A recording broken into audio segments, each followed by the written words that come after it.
Assalamualaikum warahmatullahi wabarakatuh. Alhamdulillahirrabbilalamin. Assalatu wassalamu ala asrofil anbiya'i wa mursalin wa ala alihi washabihi wa man tabi'ahum bi ihsani ila yaumiddin. Amma ba'du. Pertama-tama, marilah kita panjatkan puji dan syukur kita kehadirat Allah Subhanahu wa taala yang mana kita masih bisa diberikan kesempatan untuk berkumpul dalam acara ini meski masih dilanda pandemi. Sholawat serta salam kita curah limpahkan kepada junjungan kita, Nabi besar Muhammad Sallallahu Alaihi Wasallam. Izin memperkenalkan diri, nama saya Oka Setiawanti dari Staf Departemen Eksternal Hima PGSD UPI Kampus Purwakarta yang akan memandu acara ini. Kami ucapkan selamat bergabung kepada Ibu Bapak dan rekan-rekan sekalian dalam webinar Multiliterasi PGSD sesi keempat ini dengan judul Membentuk Karakter Anak yang Tangguh dalam Menghadapi Pandemi. Webinar ini memiliki beberapa peraturan yang harus kita patuhi bersama-sama.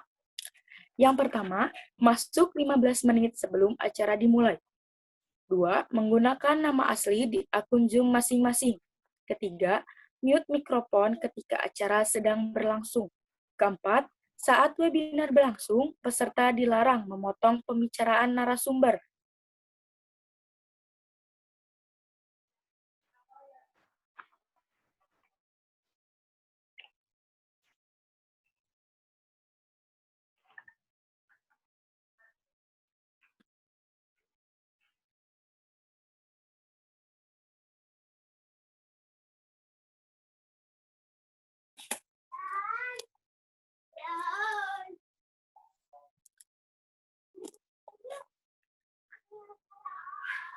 Lima, peserta yang memotong pembicaraan narasumber akan diperingatkan. Keenam, pada sesi diskusi hanya dibatasi untuk 3 pertanyaan saja. Ketujuh, diharapkan untuk yang ingin bertanya, silahkan tuliskan di room chat Zoom dengan format nama lengkap, asal intasi atau asal daerah _ pertanyaan. Contoh, Nabila Wardatul Azka _UPI _ bagaimana cara menegur anak jika mereka salah dalam pandangan Islam. Kedelapan, pada sesi pertanyaan, peserta yang ingin bertanya diharapkan menuliskan pertanyaannya di kolom chat Zoom meeting, lalu moderator akan menampung 3 pertanyaan untuk diberikan kepada pemateri. 9. Hasil dari webinar akan dibuatkan notulensinya dan diharapkan agar peserta grup menghindari pertanyaan nyeleneh, out of topic, atau bercanda yang berlebihan. 10. E-sertifikat akan diberikan kepada peserta dengan mengisi link yang akan di-share di room chat Zoom meeting yang diberikan di akhir webinar setiap sesinya. 11. Link e-sertifikat dan pengisian kesan-pesan webinar akan dikirimkan melalui kolom chat di Zoom, tidak melalui grup WA, dan batas waktu pengisian G-Form mulai dari pukul 10.45 sampai 11.15 waktu Indonesia bagian Barat. 12. Yang menerima e-sertifikat hanya peserta yang mengikuti live di Zoom meeting. Sanksi, apabila peserta melanggar peraturan yang telah disebutkan, maka akan diberi peringatan oleh moderator. Oke, untuk mengaktifkan waktu, marilah kita buka acara ini dengan mengucapkan basmalah bersama-sama. Bismillahirrahmanirrahim. Sesuai dengan jadwal yang telah disusun sebelumnya, judul webinar hari ini adalah Membentuk Karakter Anak yang Tangguh dalam Menghadapi Pandemi, yang akan disampaikan oleh Ibu Jenita Katuriasa.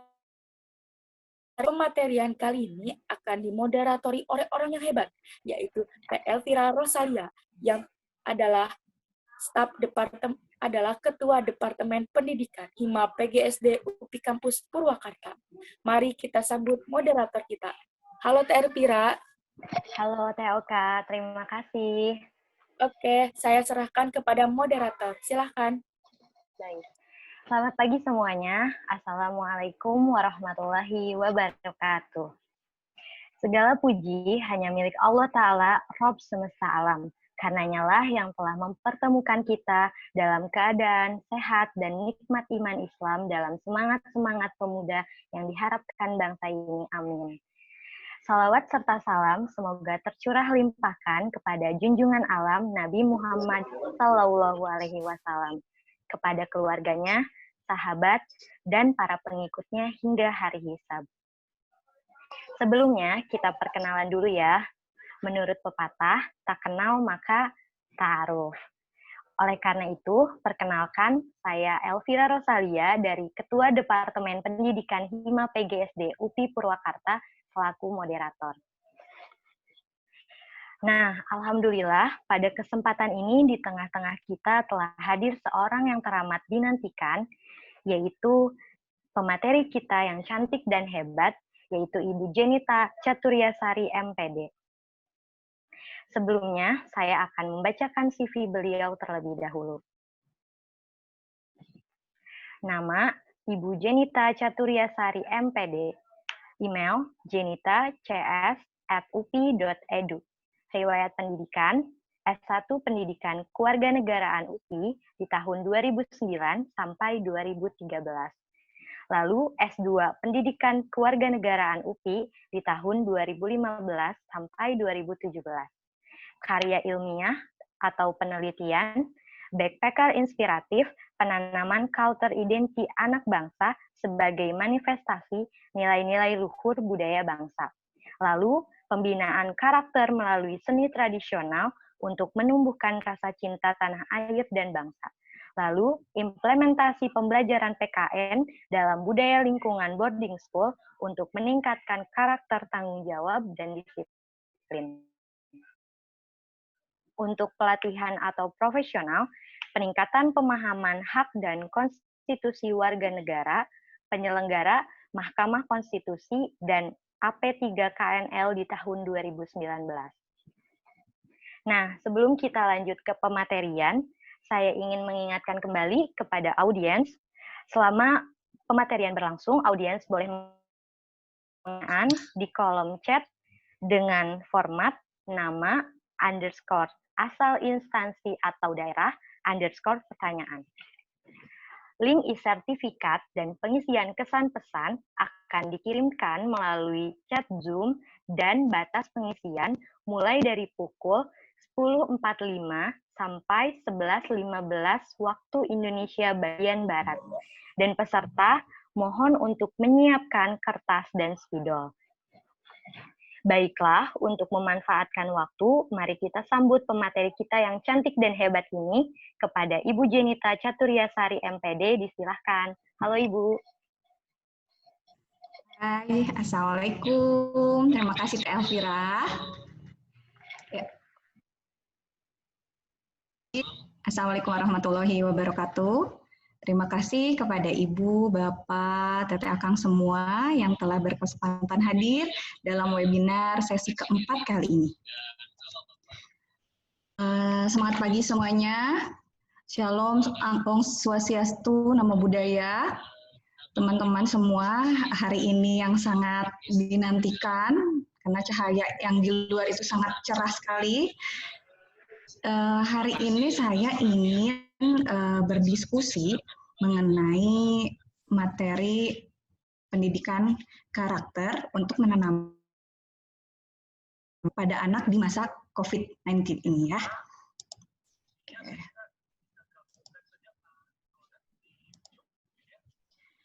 Ya, bisa dilihat oleh semuanya. Ya, Teh Elvira terlihat ya.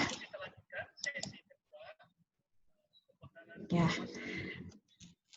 Oke, sebelumnya terima kasih. Nah, sebelumnya saya akan membacakan bentuk karakter anak yang tangguh dalam menghadapi pandemi. Betul, saya akan mengambil salah satu contohnya itu menggunakan literasi budaya dan kewargaan yang dicanangkan oleh Kemendikbud pada 2017 lalu ya. Nah, sebenarnya pendidikan itu sudah ada ya atau sudah tertulis dalam Undang-Undang Nomor 20 Tahun 2003 tentang Sisdiknas, yaitu untuk bertujuan untuk mengembangkan potensi peserta didik agar menjadi manusia yang beriman, bertakwa kepada Tuhan Yang Maha Esa, berakhlak mulia, sehat, berilmu, cakap, kreatif, mandiri, serta bertanggung jawab. Ya, di sini coba, siapa sih yang tidak ingin memiliki anak yang memiliki sifat yang seperti tadi, pintar, cerdas, berbudi pekerti, atau bahkan menjadi manusia yang tangguh dalam menghadapi permasalahan yang ada di depan nanti. Siapa di sini coba yang ingin memiliki anak yang seperti itu? Coba bisa acungkan tangannya. Ya, siapa yang ingin memiliki anak yang pintar, cerdas, berbudi pekerti, serta tangguh dalam menghadapi situasi apapun. Salah satunya pandemi seperti ini. Oke. Ya. Terima kasih. Semuanya pasti ingin memiliki anak yang berjiwa kesatria ya. Nah, ada istilah atau kata-kata ya yang menggambarkan bahwa anak tangguh itu ibarat seekor burung dengan 2 sayap yang kuat. Mengapa seperti itu? Karena walaupun mereka dapat melintasi atau terbang kemanapun, sayap mereka itu akan kokoh, mau melalui atmosfer seperti apa atau keadaan seperti apa, mereka pasti akan tangguh di dalam kondisi seperti apapun itu ya, seperti diibaratkan seperti yang digambar ini. Nah, pribadi yang tangguh dalam menghadapi pandemi. Nah, ternyata sekarang ini banyak sekali ya yang mencanangkan atau memberikan artikel-artikel mengenai pandemi. Nah, salah satunya ternyata pandemi ini bisa menjadi kesempatan untuk kita semua, baik dari orang tua ataupun kita sebagai kakak, adik, siapapun itu, untuk membangun karakter tangguh pada anak. Ya. Jadi bagaimana cara untuk membangun karakter tangguh? Nah, tangguh dulu apa ya kira-kira? Ada yang bisa menjawab? Tangguh itu apa ya? Ya, bisa kita lanjutkan saja dulu ya. Nah, ternyata jika dalam istilah agama, tangguh itu merupakan pribadi yang memiliki kemampuan untuk rasa bersyukur.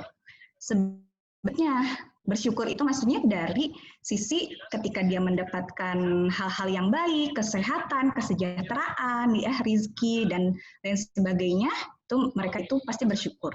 Tapi sebaliknya, jika ia mendapatkan sesuatu yang tidak diharapkan, baik berupa kesedihan, kegagalan dan lain sebagainya, nah mereka pun akan memiliki rasa yang sabar, ya, legowo gitu kalau bahasa Jawanya, tidak mudah menyerah.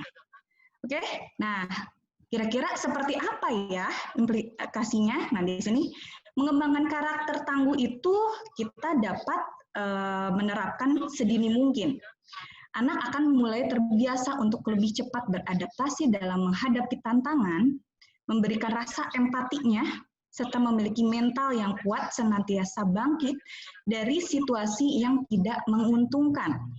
Coba siapa yang tidak terkejut ketika kita awalnya atau tidak anak-anak yang awalnya bebas berkeliaran, bermain ataupun di sekolah, berinteraksi gitu ya dengan teman-teman, guru dan lain sebagainya, tiba-tiba diberhentikan atau di-stop terlebih dahulu sekarang karena untuk memutus rantai penyebaran COVID-19 ini.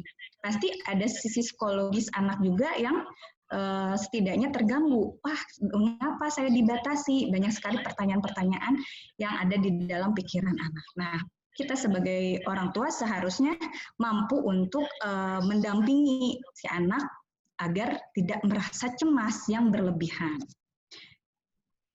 Nah, ini ada studi penelitian saya ambil dari Agus Purwanto dan kawan-kawan.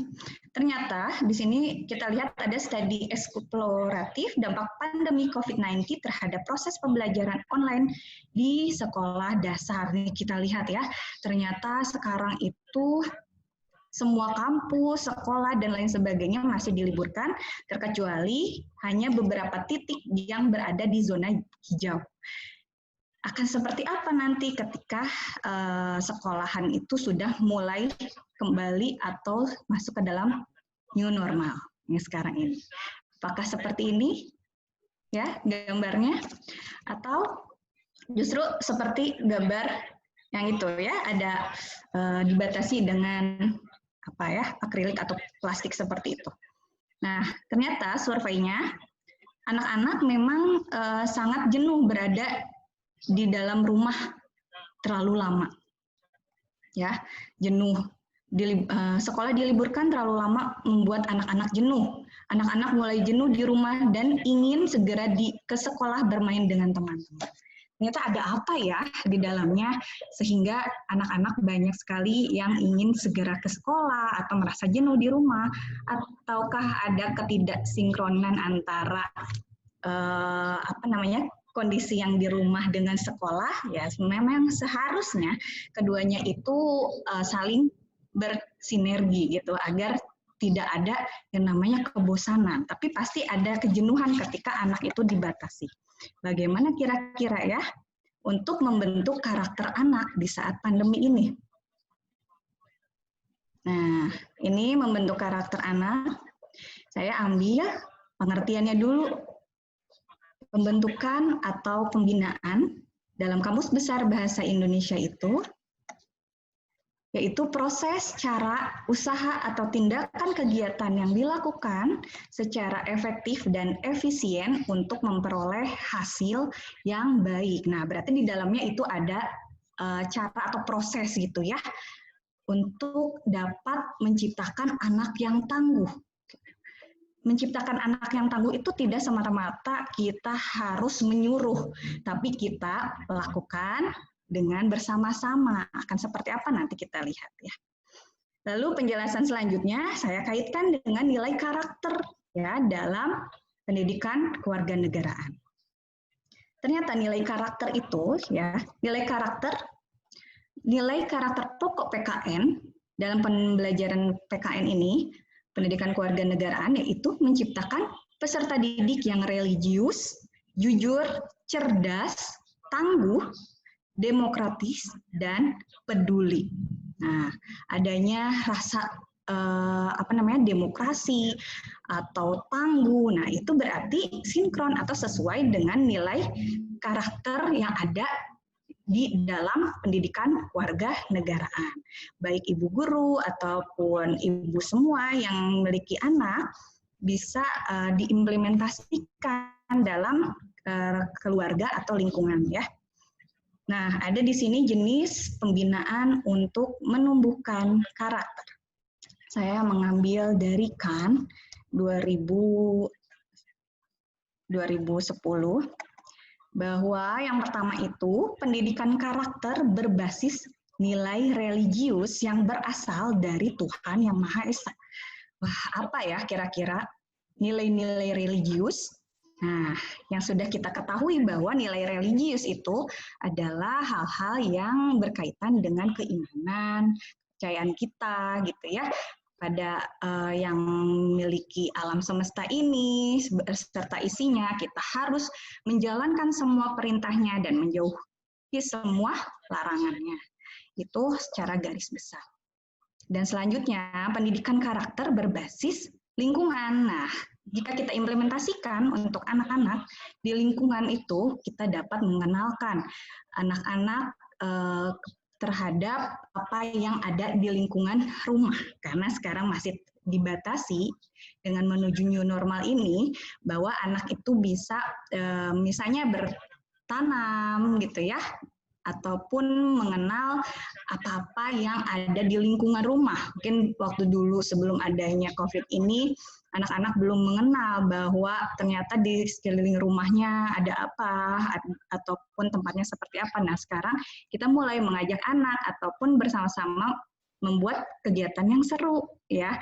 Misalnya menanam tanaman di pot ataupun apapun yang bisa mengembangkan kecerdasan anak.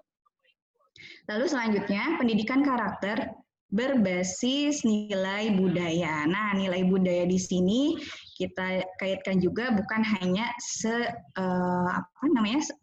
perihal seni atau budaya yang ada melalui tari, nyanyi, ataupun sebagainya. Tapi di sini pendidikan karakter berbasis nilai budaya itu adalah kebiasaan-kebiasaan atau hal-hal yang bisa kita lakukan menjadi suatu hal yang continue, terus-menerus gitu.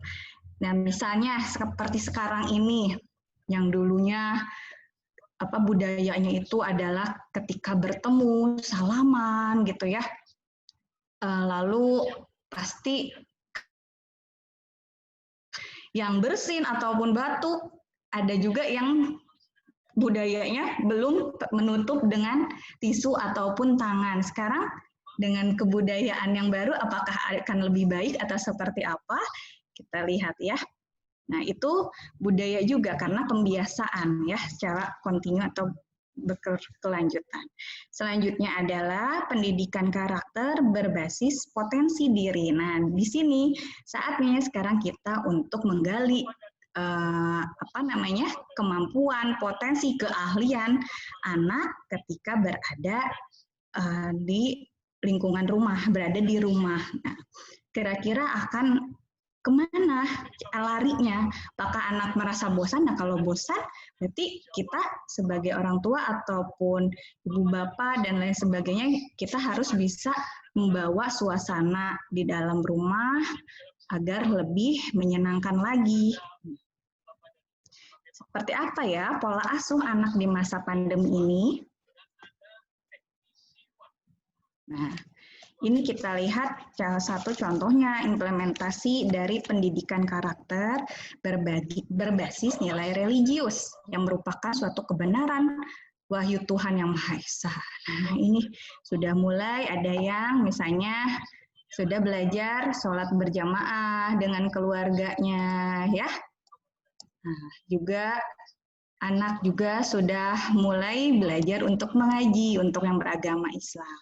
Dan untuk agama lainnya juga sama masih bisa melakukannya di rumah seperti itu ya.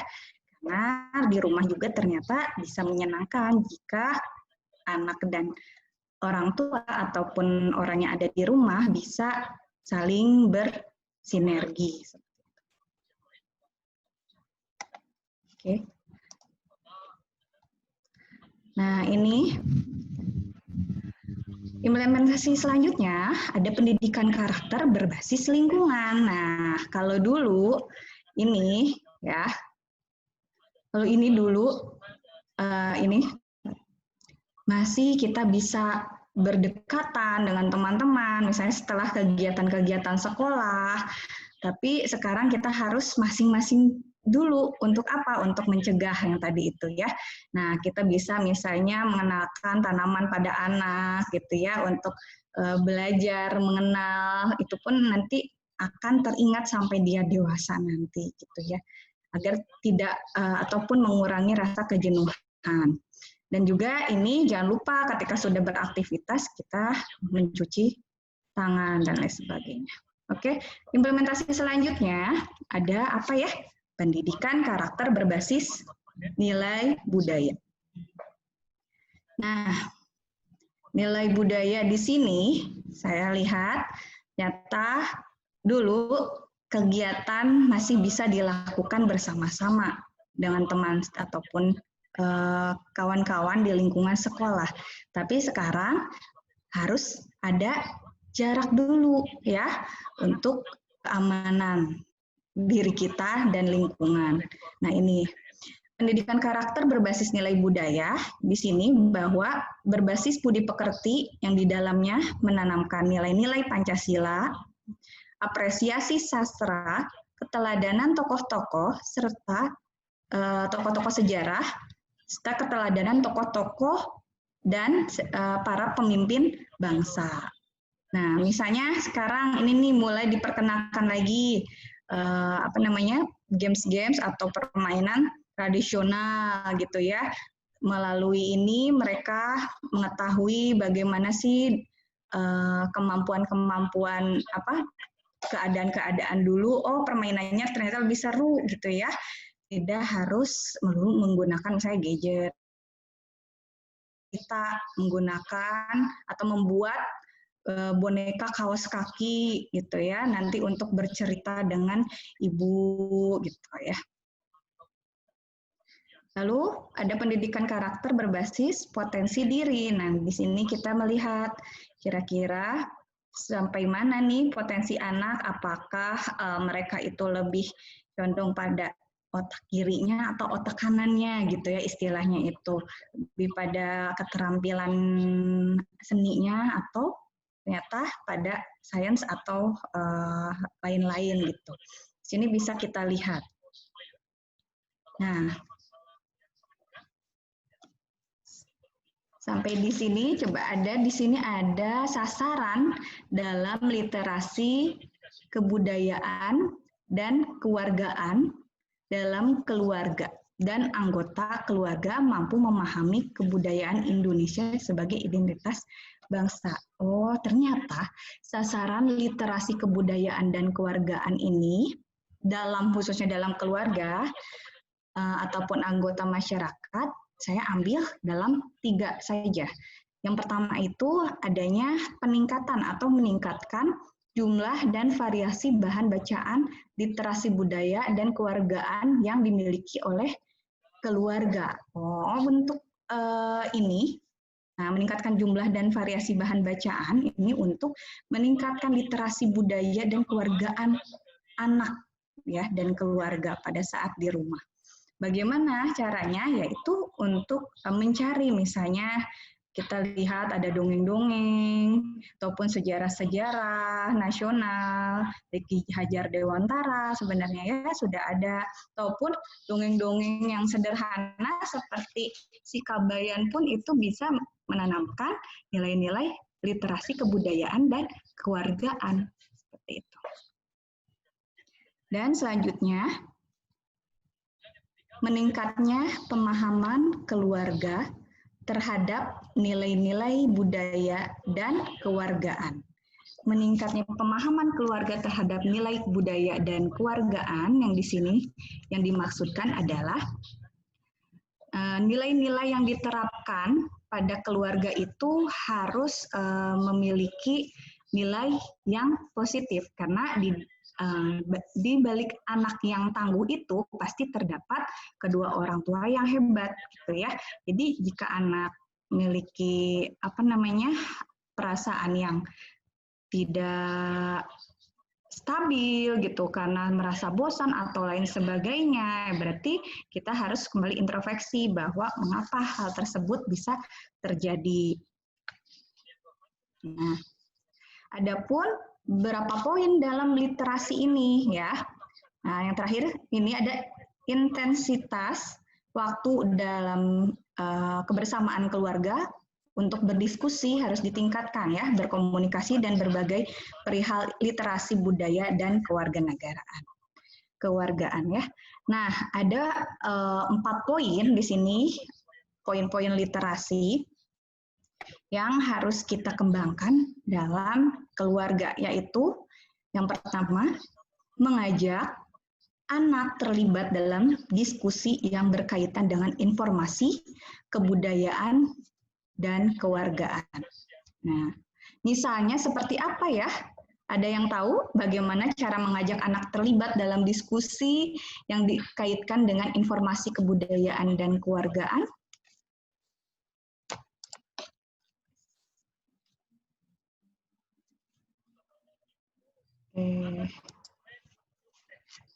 Oke, kalau misalnya tidak ada yang menjawab, coba ya. Ternyata di sini salah satu contohnya adalah menonton berita ya, kemudian mendiskusikannya dengan kedua orang tua. Menonton berita-beritanya yang pasti harus sesuai dengan usia atau rentang usia anaknya gitu ya, berita-berita yang positif gitu ya, ataupun seperti ini kita lihat di gambar, oh ternyata ibu-ibu penjual gitu ya, walaupun misalnya dalam keadaan seperti apapun beliau masih tetap semangat untuk berjualan walaupun kondisinya sedang COVID ataupun apa, karena untuk menghidupi keluarganya seperti itu. Lalu ada lagi kita harus misalnya mulai kembali lagi berlangganan majalah ataupun koran lokal ataupun nasional dan membiasakan anak untuk membaca berita gitu ya. Bukan hanya melihat layar saja tapi dibiasakan untuk membaca berita. Itu tujuan untuk literasi. Nah, salah satunya boleh untuk membaca itu kan ada ceritanya ini selain koran ada juga dongeng-dongeng yang sangat menarik ya, dongeng si Kabayan. Pasti ibu bapak semua sudah tahu ya, Kabayan itu memiliki prinsip. Kalau yang di luar Pulau Jawa sepertinya kurang hafal ya artinya. Tenanaon, kunanaon. Teh Elvira apal tidak itu? Maksud tenanaon, kunanaon. Tenanaon berarti artinya nggak apa-apa. Iya. Kunanaon? Kenapa Bu? Jadi prinsipnya Kabayan itu tidak akan merasa takut oleh apapun gitu ya. Tangguh dalam berbagai hal gitu. Jadi tenanaon, kunanaon gitu ya. Jiwanya itu selalu merasa bahagia walaupun kadang ada sedikit kecerobohan. Namanya sifat manusia pasti ada yang plus dan minusnya. Terima kasih Teh Elvira. Ya, oke. Selanjutnya lagi adalah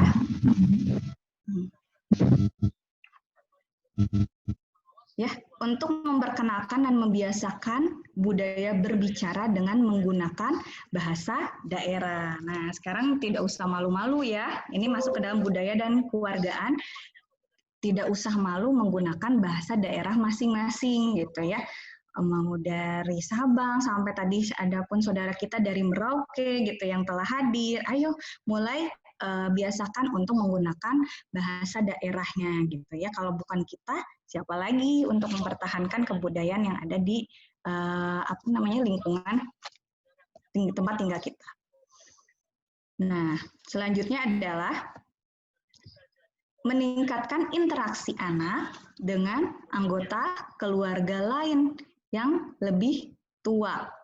Nah, biasanya kalau nenek, kakek, ya selalu ingin bercerita, ya cerita-cerita tentang orang-orang yang hebat, yang dulu belum pernah kita ketahui, ya orang-orang yang tangguh seperti apa ceritanya. Nah, melalui literasi mendongeng seperti itu, pasti anak sangat senang ya ketika berbicara ya berkomunikasi dengan orang tua, nenek dan kakek, pasti anak memiliki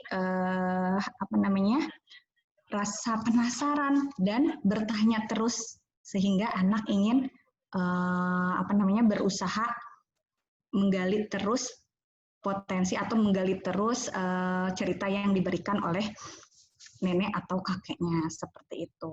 Ya, oke. Dari sini, Elvira. Ya Ibu. Ya, tadi sudah banyak sekali sebenarnya ya. Ada hal-hal yang disampaikan mengenai literasi ataupun anak yang tangguh gitu ya. Nah, dalam hal ini, coba saya ingin mengajak teman-teman semua, ibu, bapak, akang, dan semuanya untuk mengambil secari kertas dan kita membuat tagline, ya sudah ada. Ini ada satu kata-kata dulu nih sebelum kita menulis. Ya, sorry. Nah, membentuk karakter merupakan proses tanpa henti yang diperoleh melalui pendidikan, pengalaman hidup, dan lingkungan tempat tinggal yang dapat menjadi tolak ukur terbentuknya karakter dalam diri seseorang. Ya, dan juga dengan adanya COVID-19, kita tidak merubah budaya, tetapi kita harus semakin kuat dalam berempati. Gitu ya. Silakan untuk ibu bapak semuanya, kita akan membuat sedikit gerakan nih agar adik-adik ataupun semuanya yang ada di rumah lebih semangat dengan menggunakan ini ya. Mungkin ini jadi terbalik ya, tidak apa-apa ya. Kita tulis tagarnya, bertahan di rumah, tangguh bersama untuk Indonesia. Kalau saya ditambah bersama UPI Kampus Purwakarta. Oke.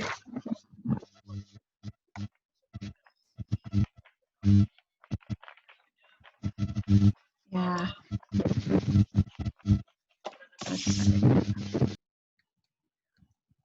Terima kasih, saya ini dulu. Sudah, Teh Fira? Ibu Bapak semua. Untuk audiens boleh untuk mengikuti atau menulis di kertas untuk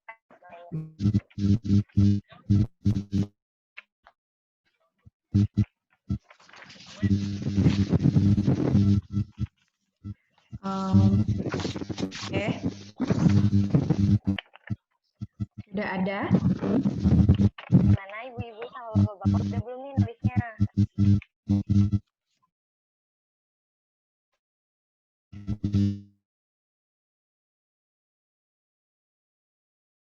Udah tunggu, udah ada ya. Udah ada beberapa ya. Oke, kita bacakan ya.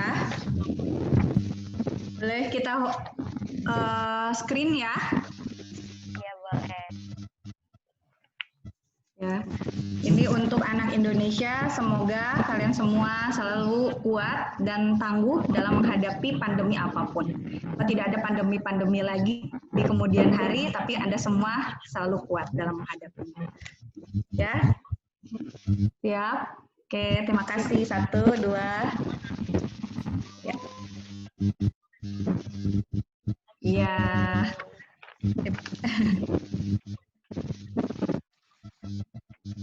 Terima kasih Ibu Bapak, karena tidak terasa ya. Silahkan kembalikan saja ke Teteh Elvira. Ibu, luar biasa banget ya materian hari ini tentang karakter anak, terus kita juga belajar bagaimana biar anak bertahan di rumah dan bisa dengan digunakan apa aja nih trik gitu ya. Materiannya menarik sekali, semoga insya Allah materinya bisa kita implementasikan dalam kehidupan kita sehari-hari. Nah, saya lihat nih di kolom chat banyak yang apresiasinya nih, yang penasaran dan tanya-tanya langsung pada materi kita. Mana nih?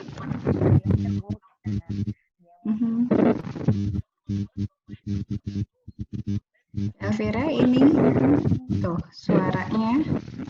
Ada pertanyaan dari Lajuardi Rahman. Ya.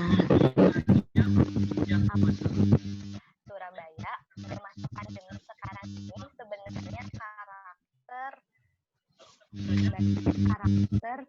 apa yang terdegradasi, lalu mengapa anak-anak membutuhkan penguatan karakter tangguh ini? Gimana? Ya, tuh. Ya, oke, terima kasih dari STKIP Al-Hikmah Surabaya ya. Nah, ternyata pada keadaan COVID-19 ini, mengapa sih anak itu perlu dibekali kekuatan atau karakter yang tangguh? Nah, karena di luar itu banyak sekali pasti tantangan-tantangan. Hal-hal yang tergradasinya itu apa? Yaitu yang pertama, mereka itu pasti mudah jika misalnya tidak ada rasa tangguh gitu ya dalam diri, pasti mereka itu mudah putus asa. Tidak bebas, istilahnya tidak bebas untuk melakukan kegiatan di luar yang notabene biasanya anak itu ingin apa-apa saja yang ada di luar bersama teman-teman gitu ya, belajar bersama. Terkadang belajar di rumah dengan belajar di sekolah itu istilahnya kok berbeda ya gitu. Apa yang menjadi masalahnya? Nah, itu karena bimbingan yang biasanya kurang tepat ketika mengajarkan anak di rumah gitu ya, apalagi misalnya ibu bapak juga ada yang WFH gitu ya, bekerja juga di rumah gitu, juga dengan membimbing anak untuk belajar. Nah, kira-kira hal yang itu ya, jadi jangan sampai melunturkan nilai-nilai juga ya, nilai-nilai Pancasila misalnya dengan adanya kondisi yang seperti ini, merasa bahwa kok negara kita jadi seperti ini ya, apalagi mendengar berita-berita di luar sana yang mengatakan A, B, C. Nah, itu jangan sampai kita sebagai orang tua namanya tidak mengingatkan nilai-nilai nasionalis dalam karakter anak yang tangguh. Ya. Oke, baik Ibu. Pertanyaan yang kedua ya Bu. Oke, siapa ya?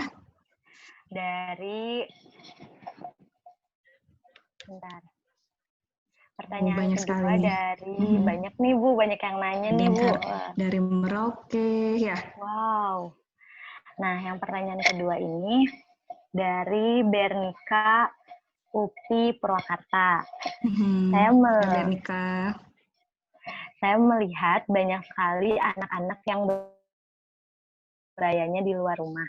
Mungkin karena sudah bosan di rumah, tetapi bermainnya itu malah menyimpang seperti mengumpul, membisingkan keadaan sekitar, membuat kericuhan. Maka dari itu, bagaimana Bu untuk mengedukasi anak-anak yang demikian? Mohon bimbingannya Bu.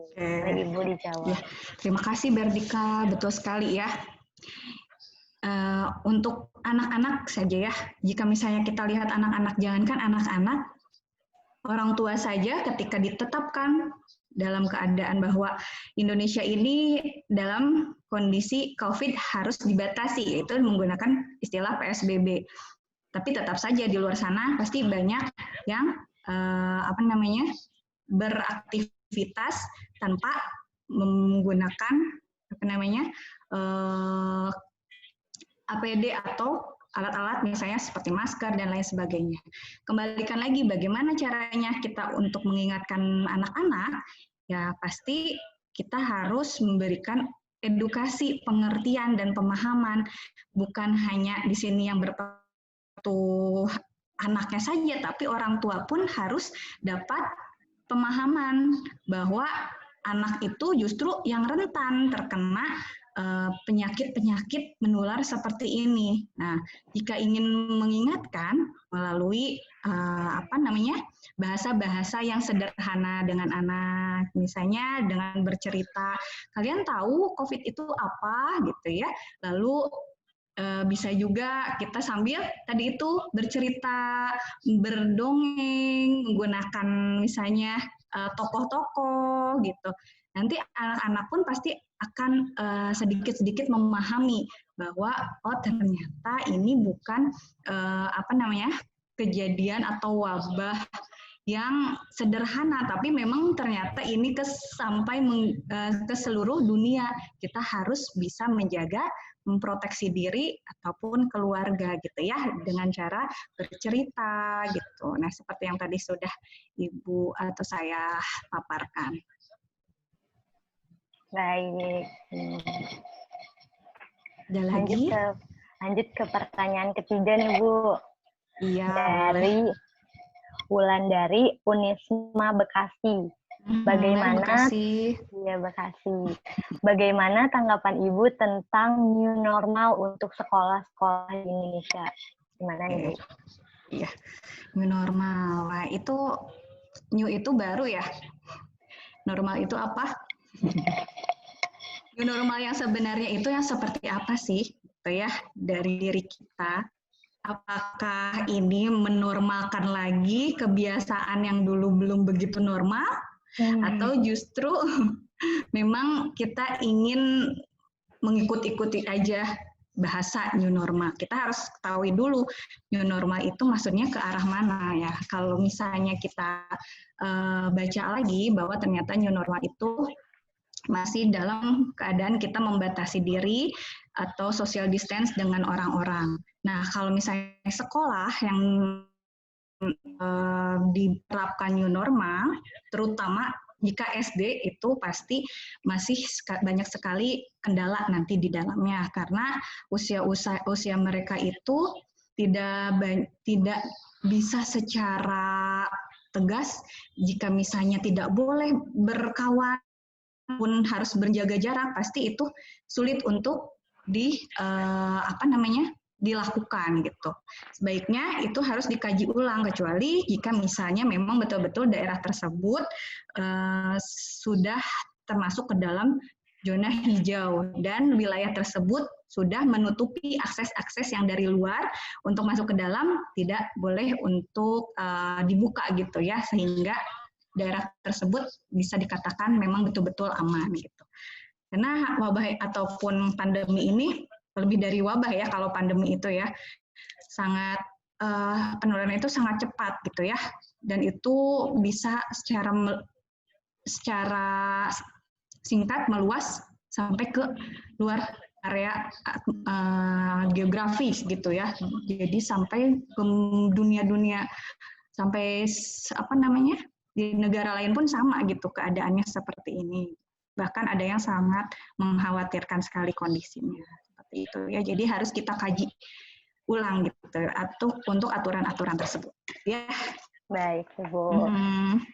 Karena waktunya masih ada, Bu, boleh boleh. ada pertanyaan lagi?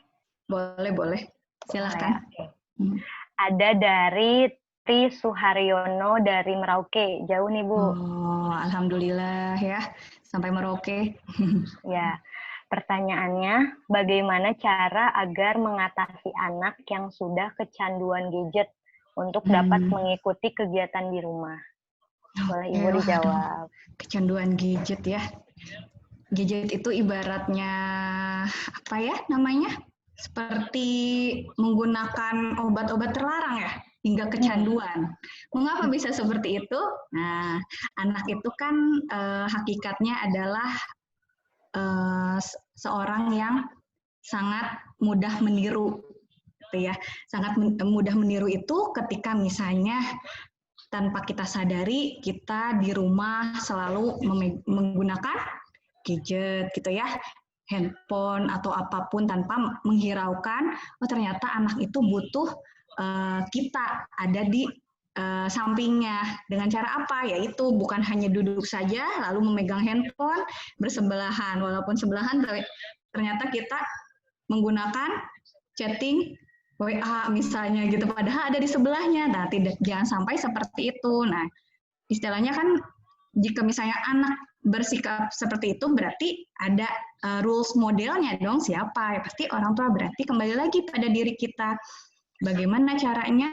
Nah, selain kita membatasi penggunaan gadget ketika dilihat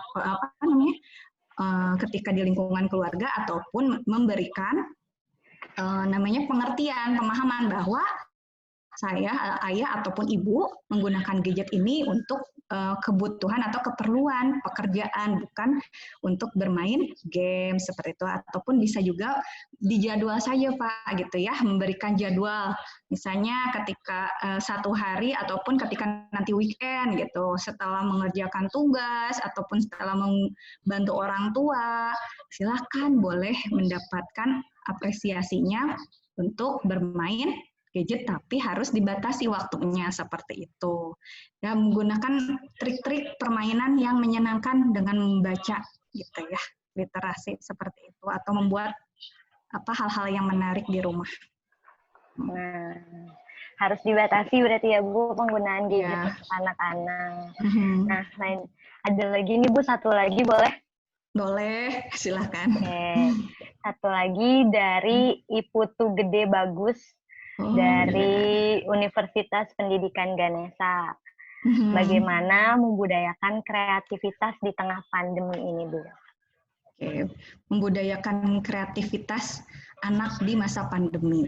Sebenarnya apa yang ada di lingkungan kita itu bisa menjadikan diri kita kreatif, ya. Seperti misalnya ranting pohon yang jatuh, daun yang berguguran, ataupun hal-hal lain seperti botol bekas itu bisa menjadikan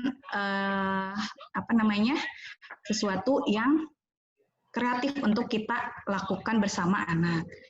Dengan cara apa? Ya kita bisa terus belajar. Seperti misalnya mengikuti webinar ini dan webinar-webinar sebelumnya, kan banyak sekali ya trik-trik cara misalnya bermain kreatif dengan anak-anak.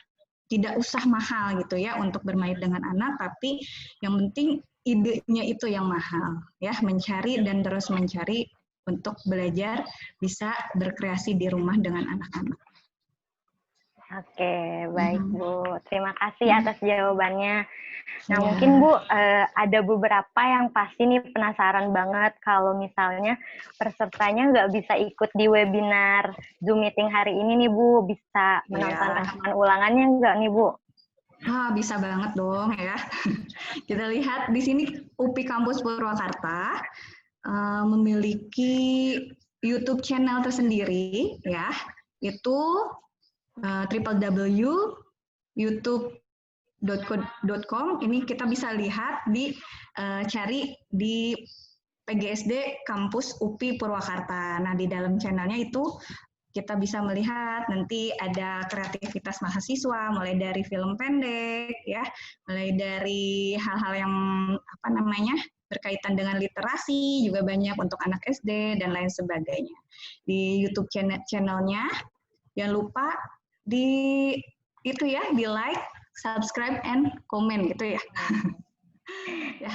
Kampus UPI Purwakarta ya. Oke, nanti berarti kita bisa mengakses di YouTube ya Bu ya. Iya, nah, bisa. Kalau misalnya nih ada bapak atau ibu yang tertarik nih sama PGSD atau apapun, anaknya mau dikuliahin di PGSD atau apa, gimana nih Bu cara untuk mendaftarkan untuk mahasiswa barunya sendiri?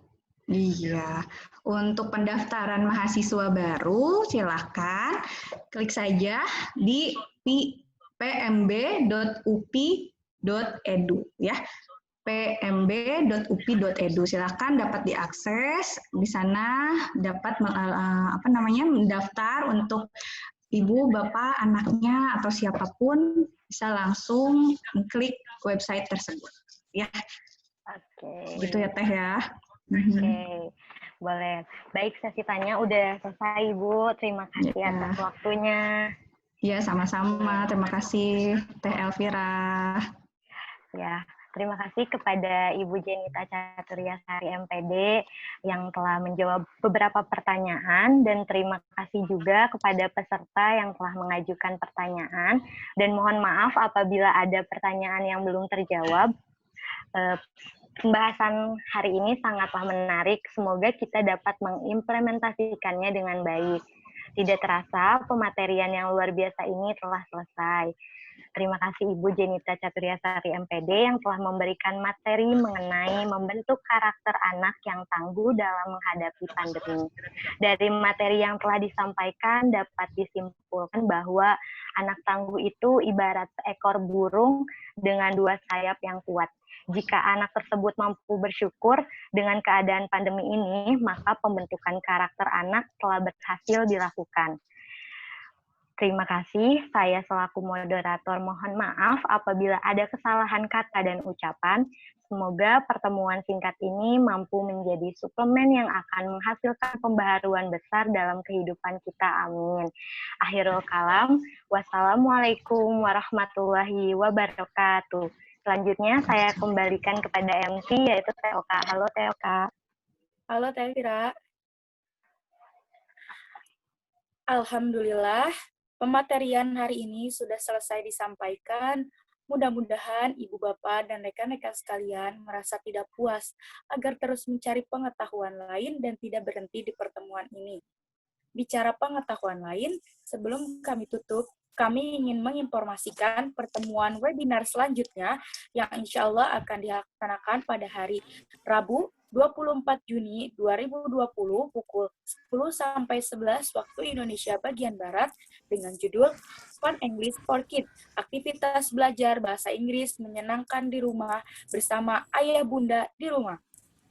yang akan disampaikan oleh Ibu Nadia Tiara Antiksari, MPD.